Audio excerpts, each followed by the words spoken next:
Qu'il s'agisse de management, de stratégie ou d'innovation, le monde de l'entreprise est souvent fait d'idées reçues qui empêchent l'organisation, comme les individus, d'être performants. C'est ce que décrypte Frédéric Fréry, professeur à l'ESCP Business School, dans ce podcast « L'envers du business ». En se référant à l'histoire, la psychologie et la philosophie, il décortique les mythes et les paradoxes du monde des affaires, mais aussi ses travers et ses aberrations, avec une pointe d'impertinence. L'envers du business, un podcast de Harvard Business Review France. Pourquoi un bon dirigeant doit savoir se rendre inutile ? Alors si vous êtes dirigeant ou manager, vous avez certainement le sentiment d'avoir trop de travail. Vu la quantité de choses que vous devez faire et décider au quotidien, le nombre de réunions auxquelles vous devez participer, la multiplicité des problèmes que vous devez résoudre, vos horaires explosent littéralement. D'ailleurs, les 35 heures ne sont pas votre temps de travail hebdomadaire, mais plutôt votre temps de sommeil hebdomadaire. C'est ainsi que la frénésie du quotidien l'emporte souvent sur la prise de hauteur, mais rien n'y fait. Comme vous avez l'impression d'être indispensable, vous ne passez jamais le relais. Frédéric Fréry, vous êtes professeur à l'ESCP Business School. Pourquoi cette approche est-elle mauvaise ? Cette approche est mauvaise parce que si vous partez du principe que le management, c'est la conduite de l'action collective, si vous avez bien organisé en fait votre équipe, votre entreprise, votre division, votre service, ils peuvent fonctionner sans vous en fait. Et la présence d'un chef absolument indispensable, c'est le signe que votre organisation n'est pas efficace, n'est pas efficiente, n'est pas bien structurée. En fait, le rôle d'un bon manager, c'est de mettre en place les bonnes personnes au bon poste, de s'assurer qu'elles sont bien formées, d'avoir mis en place les bonnes procédures. Et puis à partir de là, vous n'êtes pas censé intervenir en permanence dans ce qu'ils font. Si vous intervenez en permanence dans ce qu'ils font, en fait, c'est un signe que l'organisation n'est pas bien conçu. Alors, c'est pas moi qui le dis, c'est le professeur James March de l'université de Stanford qui disait ça, et je partage à 100% ce qu'il disait.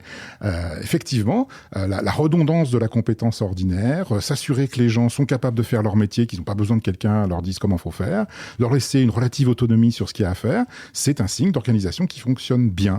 À l'inverse, si vous avez tout le temps votre chef sur le dos, s'il est tout le temps en train de vous donner des instructions, ça prouve qu'il n'a pas été capable de mettre en place une organisation qui fonctionne.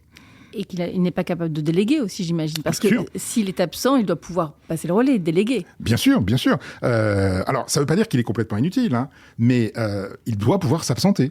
Moi, je suis toujours terrifié quand j'entends des dirigeants dire « je ne peux pas prendre de vacances, c'est impossible que j'aille me former, parce que si jamais je quitte l'entreprise, tout va s'effondrer. » Vous l'entendez ? Je l'entends quelquefois. J'essaie de leur dire gentiment, bien sûr, que ça prouve qu'il y a un problème. Parce que justement, l'organisation, elle doit bien fonctionner, et c'est un signe évident qu'elle fonctionne bien lorsque le chef n'est pas indispensable au quotidien. Alors pour autant, ça ne signifie pas qu'une organisation doit pouvoir fonctionner sans chef, vous l'avez dit. Absolument, le chef a quand même des rôles, il a des rôles évidents. Alors quels sont-ils justement ? Déjà, il doit arbitrer lorsque quelque chose se passe qui n'était pas prévu dans les procédures et que les gens ne savent pas arbitrer par eux-mêmes. Donc ça, c'est son rôle d'arbitrage. Et lorsque les équipes elles-mêmes ne peuvent pas résoudre un problème, le chef est là pour trancher, pour arbitrer ce qui doit être fait. L'ultime décideur. Oui, c'est tout à fait normal. Mais ultime, pas au quotidien, pas au jour le jour, mais quand quelque chose se présente qui n'a pas été prévu dans les procédures. Au passage d'ailleurs, le fait de trancher permet d'améliorer les procédures aussi, et donc de faire qu'une nouvelle intervention de ce type-là sera peut-être pas utile la prochaine fois. Donc ça, c'est le premier rôle qui est évident, c'est décider. Le deuxième rôle, qui est important aussi, c'est de représenter l'organisation, de symboliser, d'être une sorte d'icône, une figure de proue, de prendre la parole au nom du groupe, en interne ou en externe. Parce que ça peut être utile d'avoir quelqu'un qui représente en fait l'organisation et qui est là, ou l'équipe, et qui est là pour la représenter par exemple dans des réunions, la représenter auprès de parties prenantes externes. Donc ce rôle de représentation est également tout à fait utile et important. Et si on n'a pas quelqu'un pour faire ça, ça peut moins bien fonctionner. Et puis il y a un troisième rôle qui est important aussi, c'est bien sûr de réorienter l'organisation lorsque c'est nécessaire, parce que la faire tout le temps fonctionner avec les mêmes procédures, les mêmes objectifs, les mêmes budgets, etc., ça ne fonctionne pas lorsque le contexte est mouvant. Et donc si le contexte le nécessite, il faut être capable de réorienter tout ça, et donc en fait de faire ce qu'on appelle de la stratégie. La stratégie, ça consiste à réorienter l'organisation sur de nouvelles voies quand les voies précédentes ne conduisent plus au succès. Donc ces trois rôles me paraissent absolument essentiels, un rôle d'arbitrage, un rôle de représentation et un rôle d'orientation. Alors vous dites justement, les chefs ne sont pas au-dessus, ils sont devant, ils arbitrent, ils symbolisent, ils orientent. Oui, absolument. Je pense que en termes stratégiques, le chef est devant, effectivement. C'est-à-dire qu'il ne doit pas se préoccuper en permanence du quotidien. Il ne doit pas s'immiscer dans le fonctionnement quotidien. En fait, il y a une belle citation qui avait été faite par un dirigeant il y a quelques années qui disait « Mon rôle, c'est d'être inutile à court terme ». Ça ne veut pas dire inutile tout court, c'est inutile à court terme. Mais à long terme, bien sûr que je suis utile. Et donc, je suis devant l'organisation, c'est-à-dire je vois quelles sont les orientations qu'il y aura à prendre et je peux faire des réorientations lorsque c'est nécessaire.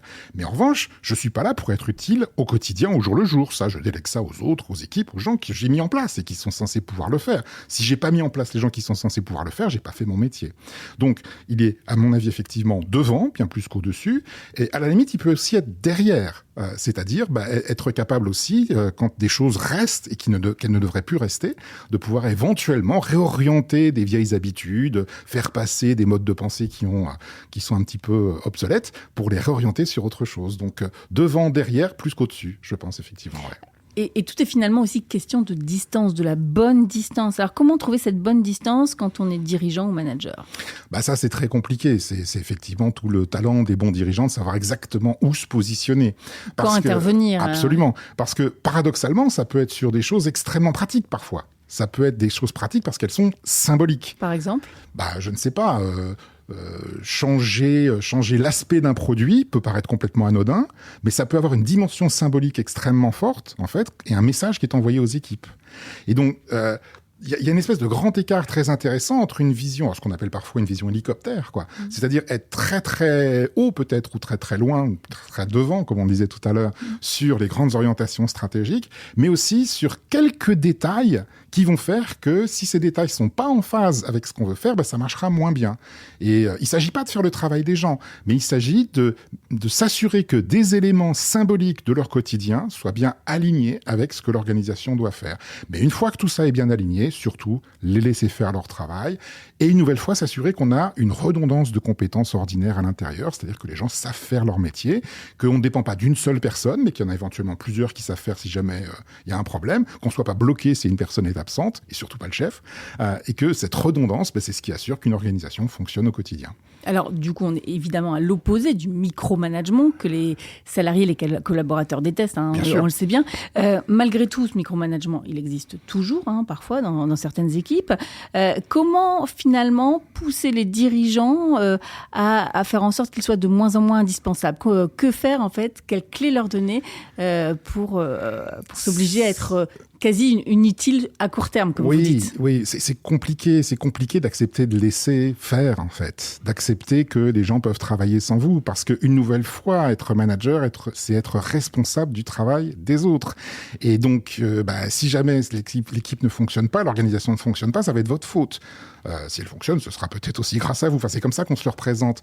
Et à partir de là, il y a un certain nombre de managers qui se disent « faut absolument que je fasse le travail, il faut absolument que je vérifie tout, parce que sinon, c'est moi qui vais être responsable et j'aurai des problèmes. » Donc, il y a une notion de confiance derrière qui est absolument essentielle. Et d'avoir confiance dans les gens. Et la meilleure manière d'avoir confiance dans les gens, une nouvelle fois, c'est de les avoir bien sélectionnés, de surtout nommer des gens qui sont compétents et d'être sûr qu'on peut les laisser faire leur travail et vraiment leur laisser une certaine autonomie sur la manière dont ils le feront, parce que sinon, le micromanagement, effectivement, tout le monde déteste ça, et les meilleurs partiront, parce que les meilleurs, ils ont besoin de cette autonomie, justement. Et donc, je crois que la bonne distance, c'est celle où on accepte, en fait, de faire confiance dans les équipes. Alors, ça veut pas dire qu'on va pas vérifier quoi que ce soit, Enfin, on va quand même essayer, bien sûr, de s'assurer que le travail a été fait, ça va de soi, mais pas au quotidien, pas au jour le jour, et ça repose sur de la confiance, et c'est certainement une des choses les plus difficiles à faire, mais qui est indispensable. La confiance, faut jamais oublier ça, c'est réciproque. C'est-à-dire que si vous commencez à observer les gens au quotidien de très très près, vous leur envoyez un message qui est que vous ne leur faites pas confiance. Et si vous leur envoyez le message que vous ne leur faites pas confiance, eux-mêmes ne vous feront pas confiance non plus. Et donc, accepter finalement d'être vulnérable à l'égard de vos subordonnés, c'est aussi leur envoyer un signal que vous leur faites confiance. Et à partir de là, ils vous feront certainement plus confiance. Mais ça demande une certaine expérience et peut-être une certaine sagesse pour pouvoir faire ça. Quasiment une certaine maturité, finalement. Absolument. Et un certain recul, parce que se dire qu'on doit pouvoir être inutile, finalement, ça ne signifie pas qu'on ne sert à rien. Absolument. Et alors, il faut voir, toutes les personnalités ne sont pas comme ça aussi. Il y a des gens qui, par nature, veulent absolument tout contrôler. Parfois, ça marche. Parfois, ça marche, mais ça donne pas forcément des organisations dans lesquelles les gens sont très heureux et dans lesquelles ils restent très longtemps. Mais il y a aussi des organisations dans lesquelles les gens changent extrêmement souvent et qui fonctionnent relativement bien. Il n'y a pas de règle absolue derrière tout ça. C'est un difficile équilibre à trouver. C'est un équilibre qui est complexe et qui dépend du contexte. De toute façon, il n'y a pas de réponse absolue en management. Si on les avait, on les aurait trouvées. Si on les avait trouvées, je ne serais pas en train de discuter. Merci beaucoup, Frédéric Fréry. C'est la fin de cet épisode. Merci de nous avoir écoutés.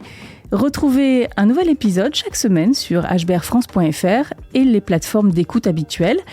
Et si ce contenu vous a plu, plongez-vous dans le livre de Frédéric Fréry, 100 idées impertinentes pour mieux manager. À bientôt.